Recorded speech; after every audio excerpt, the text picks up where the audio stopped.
Now that I have one of my squares complete with crayon, I'm ready to move on to the next section or my next square. So I can go ahead and open up my Kandinsky paper one more time so that I can see one more of my squares. But I don't want to open it any further because that will help me remind myself that I'm only working on one square at a time.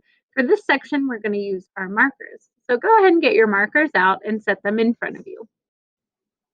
Again, you can close your paper so only one square is showing, or you could open it up so that you see your crayon square as you're working with your markers. Remember to get one marker out at a time, and you can pop the lid on the back of your marker or hold it in your other hand.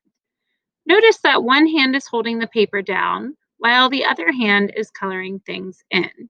To make it easier, I'm outlining around the space that I want to be blue and then filling it in. That way, I can remind myself not to color over top of the black lines or to add color where I don't want it to go. If I try to color too quickly, I'll have white spaces. So it's important to slow down.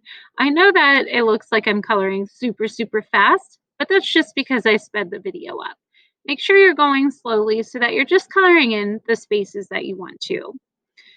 If at any time your hand feels like it needs a little break, go ahead and pause and do some of the stretches that I showed you in the last video.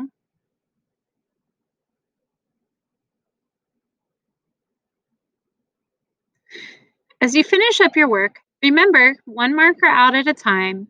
Fill in as many spaces as you can, using the wide part of your marker to fill in large areas. Sometimes when you're filling in large spaces, your marker might need a little break too. So you can always switch to another color and then switch back.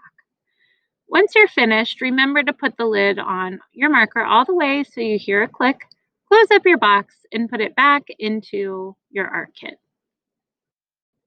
Now that we have our first two squares complete, we'll be ready to work on our incomplete side tomorrow using different materials. I'm excited to get out our scissors and our glue and our oil pastels. I'm betting that oil pastels are a new material for a lot of you, so get excited to try something new.